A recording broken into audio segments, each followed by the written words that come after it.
Tomen asiento, hermanitos queridos. Vamos a decir algunas cositas. Es tan amplia siempre la palabra de Dios, tan amplia que, bueno, pues tendremos que hacer una opción de lectura siempre mínima. Podríamos decir que el tema de este domingo lo marcan, bueno, obviamente el Evangelio, pero como pistas siempre para leer el Evangelio, el leccionario nos presenta una lectura temáticamente muy parecida, o por lo menos en la misma línea, del Antiguo Testamento y por lo general el Salmo.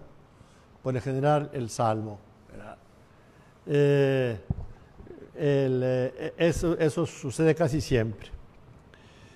Las palabras que hemos leído en la primera lectura de hoy pertenecen al profeta Isaías y es bueno, ya que tenemos un poquito de tiempo, bueno, comparado con la televisión, para explicar esto.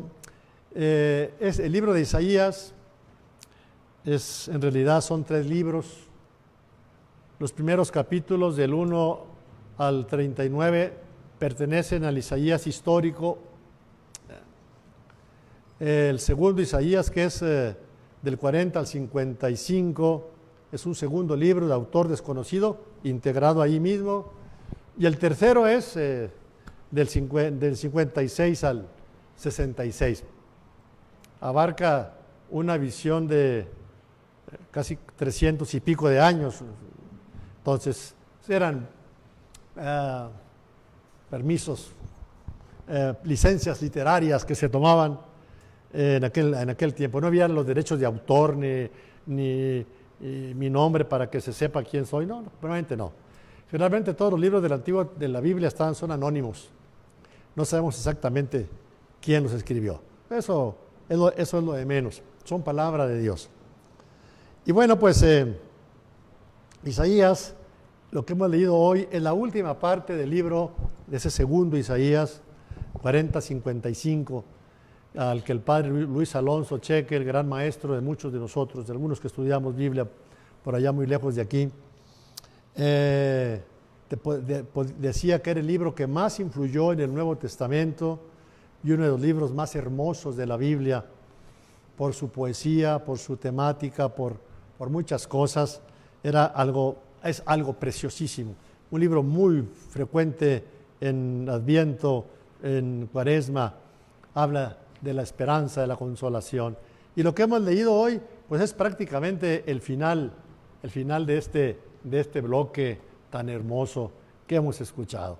El pueblo está en el destierro y ya las primeras caravanas comienzan a moverse hacia la tierra prometida, a regresar en un nuevo éxodo, quizás hasta más glorioso que el primero, regresar al pueblo, donde se refleja la alianza, la misericordia infinita de Dios y su fidelidad a las promesas. Este movimiento hacia el regreso no hay que entenderlo única y exclusivamente como un movimiento geográfico de Irán, de Irak, lo que ahora es Irán, Babilonia, hacia Palestina, sino un movimiento interior, una conversión del pueblo que se dirige a su Señor. Por eso encontramos al final estas palabras que nos invitan a eso. Buscad al Señor mientras se deje encontrar, invocadlo mientras está cerca. Que el malvado abandone su camino y el criminal sus planes. Este es un programa. Aún hoy, si queremos realmente la bendición de Dios, que nos ayude, que nos libre de tanto mal, pues estas palabras constituyen un programa para una sociedad hiperviolenta. Somos el segundo estado más violento de la República y en este estado es esta ciudad. Más víctimas que el virus famoso.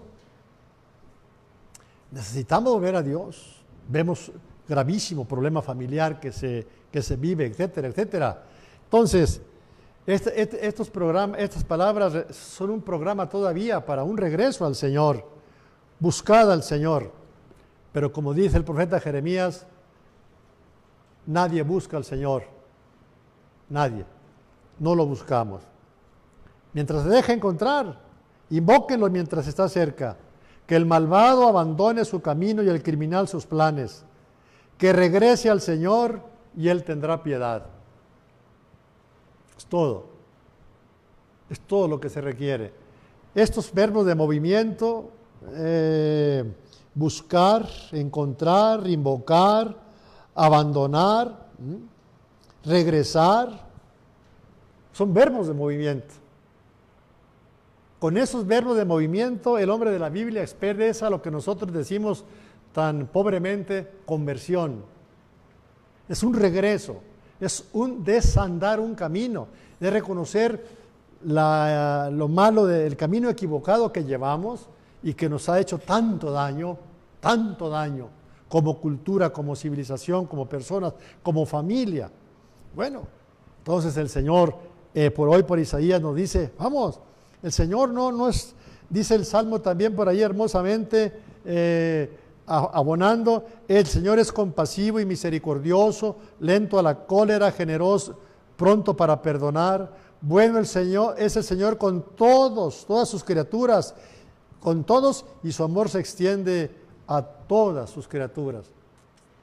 Ese es el Dios en el que nosotros queremos. Ese es el Dios revelado por Jesucristo, compasivo y misericordioso, generoso en el perdón, que no nos guarda rencor perpetuo. Hace 8 días meditábamos el Salmo 102, muy parecido a él. Abonan, tenemos 2 temas, que estas 2 lecturas nos están proyectando y preparando para leer la hermosa parábola que Jesús le dice a los fariseos, a los publicanos, de entonces y de todos los tiempos. Hermoso. Por eso, nos decían, más o menos, así de memoria, en la monición de bienvenida, que nos reunimos para escuchar las palabras de un Dios desconcertante, de un Dios que no sigue la lógica nuestra, nuestros juicios, que no es como nosotros, no lo es en absoluto. Es un Dios misericordioso que perdona, etcétera, que no lleva cuenta de nuestros delitos, que no nos trata como merecen nuestros pecados, de que somos barro no se olvida. Ese es el Dios del que hablamos. Pero hay que poner en juego todos estos verbos que emplea el profeta. Buscar, encontrar, invocar, abandonar el camino malo, ¿verdad? Abandonar, regresar, y el Señor tendrá piedad. Nuestro Dios es rico en perdón. Es una densidad, dicen los especialistas en lingüística, hay una densidad de sentido. Si juntamos todos estos verbos, hacen algo muy denso, muy denso. Bueno, ese es el Dios. ¿Y qué es lo que está aquí? Su misericordia, su amor. Y lo mejor de todo es lo que sigue. Gracias a Dios que así es. Mis planes no son vuestros planes. Decía por ahí, no sé, alguien, no sé dónde está la frase esa por ahí, de esas frases ocurrentes. Cuando quieras hacer reír a Dios, cuéntale tus planes. De verdad que se va a carcajear un buen rato. Platícale tus planes, verás, cuando quieras hacerlo reír. Mis planes no son vuestros planes, vuestros caminos no son mis caminos. Gracias a Dios.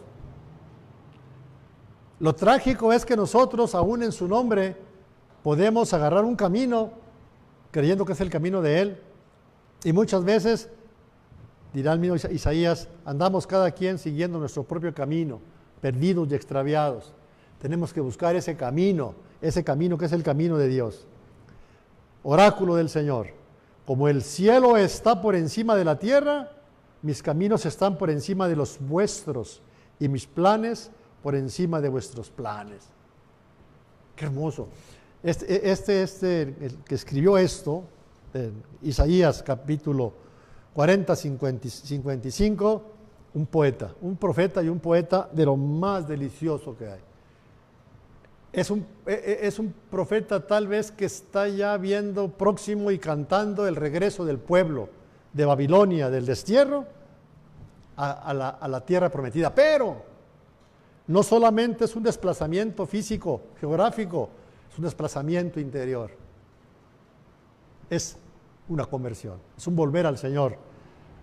Que el criminal, que el malvado abandone su camino y el criminal sus planes. Encontramos una temática muy hermosa en este tema y nos prepara para leer entonces bajo esta óptica, nos prepara para leer esa hermosa parábola que hemos escuchado del evangelista Mateo, exclusiva de San Mateo, que pertenecen al grupo de las parábolas de rompimiento. De aquí en adelante vamos a escuchar varias parábolas en las que Jesús rompe con su pueblo. Rompe. Es muy triste. Es un momento que Jesús, muy doloroso, porque Él es judío, porque Él conoce bien la historia, porque toda la historia judía se condensa en Él, y tener que decir, alejarlos, sacarlos. Pablo llega a decir: yo preferiría ser un maldito y apartado de Cristo con tal de que mi pueblo regrese. Bueno, no estamos en grado de comprender esto. Ese sería el hermoso tema de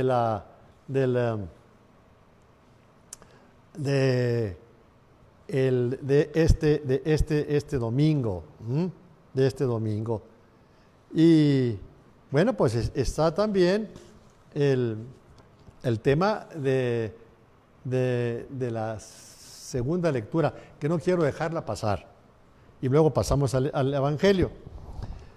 Es uno de esos momentos existenciales propios del apóstol Pablo, ¿verdad? Con esa sensibilidad, con esa espontaneidad y esa fuerza. Ya sea con mi vida o con mi muerte, Cristo será glorificado en mí.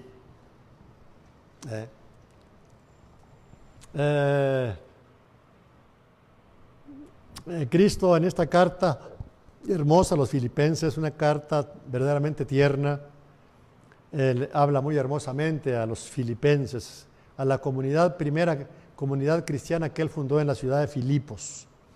Entonces, hay tensiones, hay persecución contra él, está en la cárcel, y bueno, es peligroso estar en la cárcel ahora y entonces, y él, es posible que lo pueden matar y asunto arreglado, ¿no? Tiene problemas con los judaizantes, con los judíos. Pero no, ya sea que viva, ya sea que muera, con mi vida o con mi muerte, yo voy a glorificar, Cristo será glorificado en mí. Es vivir la vida como una totalidad en Cristo, no en forma fragmentaria. Y luego vi una frase que yo la aprendí, me la grabé era yo un preadolescente o algo así, y escuchaba yo a los predicadores y etcétera, que entonces lo sabía, y se me grababa, y esta frase se me grabó siempre: para mí vivir es Cristo y morir una ganancia. ¿Cuál es el problema? Un hombre así, un hombre que no pide nada, no tiene precio. No tiene precio. Como quieran. Para mí, vivir es Cristo y morir es una ganancia. Es que déjenme vivo, qué bueno, seguimos trabajando, ya me llama el Señor, nos vamos con Él. Pero si continuar viviendo en este mundo me permite trabajar por ustedes, pues bien, me gustáis. Ambas cosas me hacen fuerza. Por una parte, yo ya quisiera estar con Cristo, ya terminar esta peregrinación, y por otra, pues me gustaría ya también quedarme a trabajar por ustedes y con ustedes. Pero eso se lo dejamos a Dios. Vivir o morir, pero siempre en Cristo, el fragmento de hoy. Pablo a los filipenses, siempre me ha llamado la atención. Fluctuar entre vivir o morir, permanecer o retirarse por el Pero el fiel de la balanza es siempre Cristo. El servicio que en Cristo se puede prestar a la comunidad. Sin Cristo, vivir o morir es lo mismo. No, it doesn't matter. No significa, es lo mismo. Si no está Cristo, pero con Él, la vida y la muerte tienen su plenitud de significado. A los romanos les dirá, si vivimos, vivimos para el Señor. Creo que lo leíamos hace 8 días o algo así. Y si morimos, morimos para el Señor. Así es de que tanto en la muerte como en la vida somos del Señor.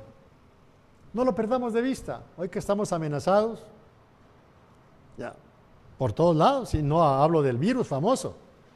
Los hospitales están llenos y no de personas que tengan coronavirus. Ya, el virus anda suelto, sí, pero al otro está peor. Es necesario estar en equilibrio entre dos tentaciones o tendencias opuestas. Abandonar el partido antes de que termine, antes de que el árbitro diga, se acabó. O creerse indispensable.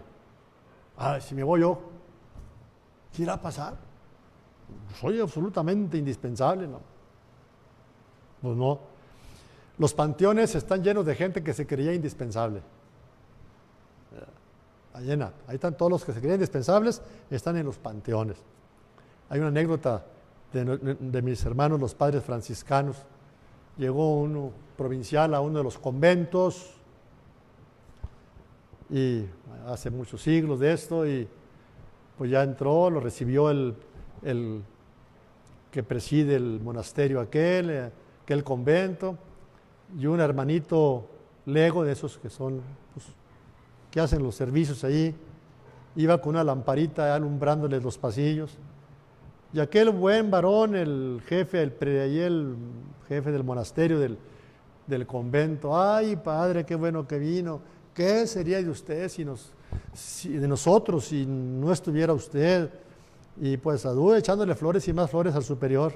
Ay, Dios mío, qué bueno que está usted, ¿qué sería de nosotros sin usted? Y el hermanito lego pues se cansó y le dijo, se murió nuestro padre San Francisco y para la maldita falta que nos hizo. Así es de que el único necesario es Dios. Los panteones están llenos de gente que se creían indispensables. No nos toca a nosotros decidir cuándo poner la palabra fin a nuestro servicio, pero se puede morir antes de tiempo con una muerte mal manejada y despreocupada. Es decir,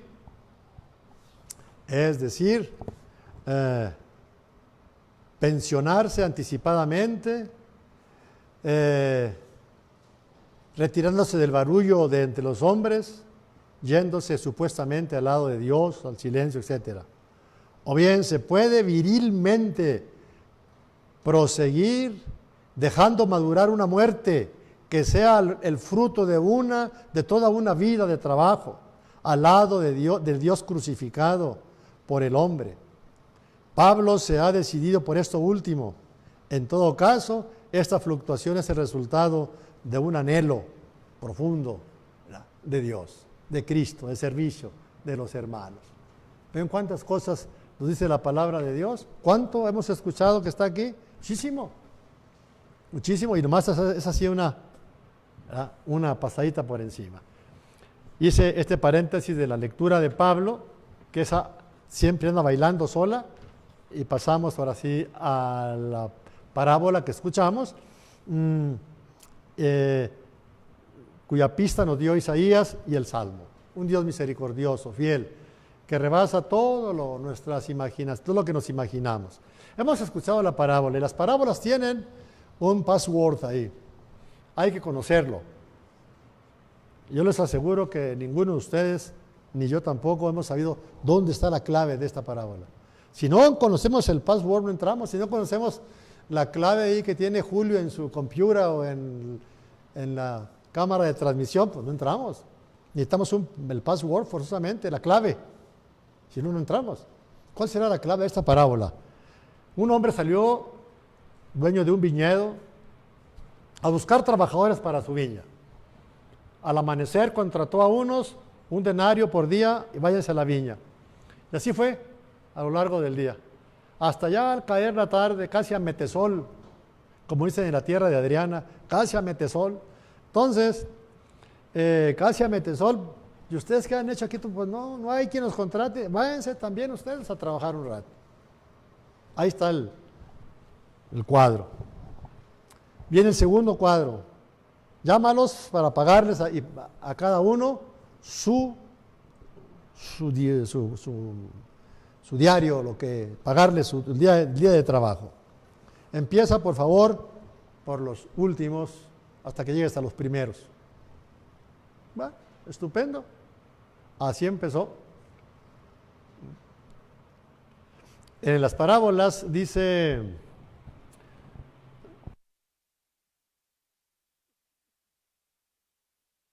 ese gran, el mejor estudioso de las parábolas, luterano alemán, Joaquín Jeremías, dice que de las muchas técnicas de la parábola es exagerar, hacer hiperbólico, contrastar. Uno le debía 10,000 talentos, 200 años de salarios mínimos. Otro le debía 100 días de salario, el otro 200 años. Formar el contraste para trabajar con la fuerza del contraste. Así, comienza por los últimos y por los primeros. Ya vimos la reacción. Empezaron por los últimos, aquí tienes tu denario. Dijeron los de la mañana, pues ya nos tocó más. Nosotros llegamos primero. Y cuando llegan, ahí está tu denario. Y uno de ellos comenzó a murmurar y se queja, ¿por qué le pagas a ellos lo mismo? Llegaron a lo último, trabajaron 1 hora. Tú, en cambio, les pagas igual que nosotros que soportamos el peso del día y del calor. Nosotros que pagamos, bueno, aquí en México no, es uno de los peores sueldos, uno de los peores países en cuanto a sueldos. Pero en Estados Unidos, por ejemplo, aquí nuestros vecinos por hora, tantas horas, tanto. Si es que se trabajó 1 hora, le pagamos 1 hora, pagamos más. La lógica laboral, ¿verdad? Así está. Aquí en México es el mínimo. Que no te alcanza, pues ya no es mi problema. Así está marcado, es el mínimo. Ya no sé más.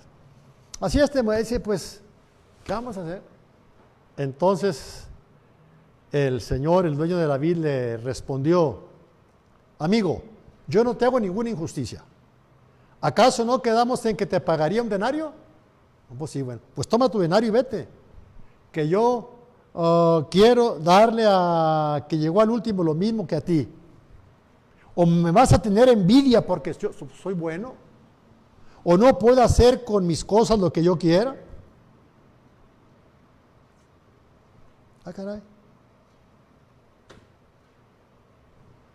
¿De qué se trató la parábola? ¿Está bien? Ya no supimos de qué se trató la parábola. ¿Dónde está el acento de la parábola? Acuérdense de Isaías, acuérdense del Salmo. Chelita, ¿no pusiste aquí para secarme las manos? Entre parábola y parábola. ¡Ay, Chelita! No puso para seguir Manutergio. Bueno, pero ahorita espérese. No, es lo que se queda usted dormida así.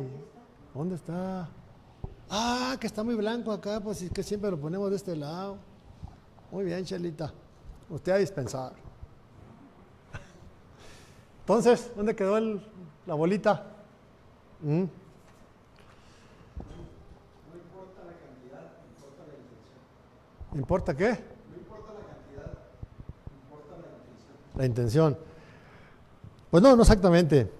Por lo tanto, esta parábola no está centrada sobre la idea del llamamiento o vocación de Dios, ni sobre el juicio contra los primeros obreros, ni sobre la idea general y antigua del cambio de situaciones humanas después de la muerte, ni sobre la igualdad de los hombres ante Dios, ni sobre la idea de que todo trabajo, cualesquiera que sea su importancia, tiene el mismo mérito ante Dios, sino, según el versículo 15, sobre la afirmación de la bondad soberana de Dios que acoge por Jesucristo a todos los que han llegado tarde al reino de Dios. La idea es esta, ¿verdad? Busquen al Señor, vuelvan a Él, vengan a Él y Él tendrá misericordia. Es clemente, misericordioso, compasivo. Él ha venido para la salvación de todos. La parábola demuestra que Dios es rico en misericordia, que no se fija en nada, que lo que importa, como dice Isaías, búsquenlo, invóquenlo ahora que está cerca, búsquenlo ahora que que se deja encontrar. Eso es. La lógica laboral no rige aquí, sino la misericordia de Dios. ¿O qué? El punto de apoyo está aquí. No te he hecho ninguna injusticia. No quedamos en un denario, sí, pues tómalo y vete. Que yo quiero darle al que llegó al último lo mismo que al que llegó primero. O no puedo hacer conmigo lo que quiero. O me vas a tener envidia porque soy bueno.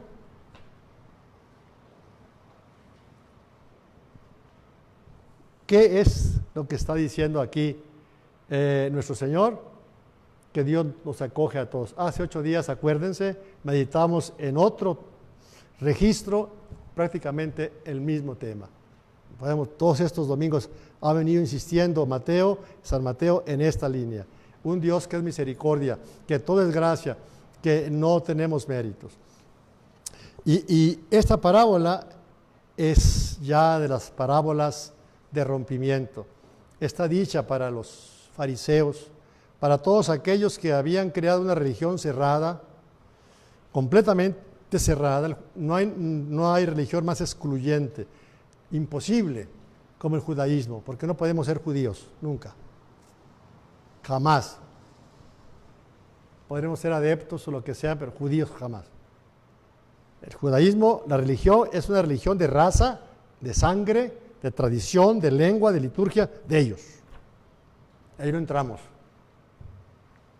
En el tiempo de Jesús, incluso el templo tenía un atrio para los paganos. Allí no pueden entrar, ahí no pueden entrar, al templo no pueden entrar los no judíos. Poco el mormonismo de hoy. Que no pueden entrar. Entonces, ante esa religión, esos a los que Jesús dice ni entran ni dejan entrar, Jesús les va a proponer una serie de parábolas de aquí en adelante en esta línea de rompimiento. Eso Dios no lo quiere. Esa no es la intención de Dios. Dios es el Dios para todo. Misericordioso con todas sus criaturas. Decíamos en el Salmo unas palabras muy bellas. El Señor es compasivo y misericordioso, lento para enojarse, generoso para perdonar. Bueno es el Señor con todos y su amor se extiende a todas sus criaturas. Los que hacemos divisiones, segregaciones, racismos, guetos y demás cosas, somos nosotros. Para Dios, todos somos hijos de Dios. Por cierto que estoy viendo aquí que mañana es San Mateo. San Mateo. Entonces, qué hermoso ver dónde descansa la parábola. ¿Dónde descansa? ¿Dónde descansa? Si se examina bien esta parábola, se ve que quiere poner en claro no la idea de mérito, sino la del don gratuito, representado por el salario de la jornada dado a los que han trabajado más, no más que 1 hora o 2, es lo mismo. La parábola presenta un marcado carácter polémico, constituye una ilustración de lo que acontece cuando, gracias a Jesucristo, los pecadores, los últimos entre los hombres, se encuentran con que son los beneficiarios de la bondad de Dios. Decía Monseñor Lucien Cerfaux, comentando esta parábola, aparte de los pobres, los enfermos, los oprimidos, hay otra categoría de personas que atraía poderosamente el corazón de nuestro Señor Jesucristo, los pecadores. Pobre del que no se siente ni se sabe pecador. Bueno, se queda corto Monseñor Cerfaux aquí porque realmente él vino por los pecadores. Son los enfermos los que necesitan al médico, no los sanos. Y yo he venido a buscar y a salvar todo lo que estaba perdido. Bueno, entonces ninguna religión me lo va a impedir. Ni siquiera aquí donde ha madurado la revelación cristiana. Si ustedes se fijan, Jesús toma las intuiciones de Isaías, la hermosura del Salmo, y las transforma en esta hermosa parábola. Esta parábola va a ayudar mucho también a quienes, va a ayudar mucho a las comunidades cristianas de los años 80 cuando se escribe el Evangelio de Mateo. Había judíos también y había cierta reticencia. ¿Qué hacemos con los griegos, con los no judíos que están llegando? Van para adentro. Ya dijimos hace 1 o 2 semanas, lo único que se necesita para entrar al reino, fe y confianza en Dios.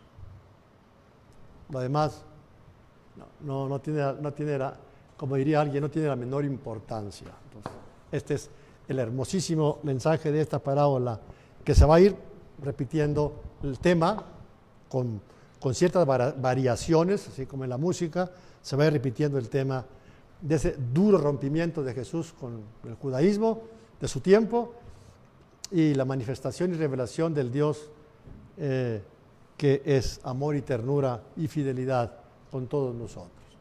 Démosle gracias al Señor por ese amor y esa fidelidad. Aclamémoslo, busquémoslo, que el malvado abandone sus planes y el criminal sus caminos, ¿verdad? El Señor nos llama a un movimiento, a una conversión interior. Todavía es tiempo. El Señor no piensa como nosotros. Vuelvan a mí y yo me encargo de lo demás. Démosle gracias por ello y con esta súplica vamos a hacer la profesión de nuestra fe. Le damos gracias al Señor siempre por su presencia en nuestro caminar. Mañana, a partir de mañana, las cosas continúan así, tendremos misa de 12, como ya habíamos iniciado, y misa de 2 de la tarde. Tenemos 2 Eucaristías y bueno, pues ya también estamos trabajando con las mamás en lo que mira a las primeras comuniones de nuestros niños que ya habían terminado su curso. Ya hemos tenido hoy las primeras reuniones de trabajo, buscando la mejor forma de hacerlas. Gracias a todos ustedes por estar con nosotros a través de las redes sociales. ¿Cuántos tuvimos ayer, Julius Maximus? O como 2,000 apenas. Bueno, estamos bajando.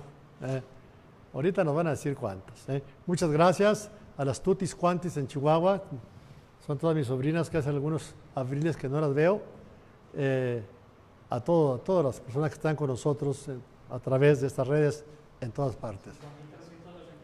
Ya ve, me dijo, así aventó como 2,000 y van 5,300. Pues, Julius.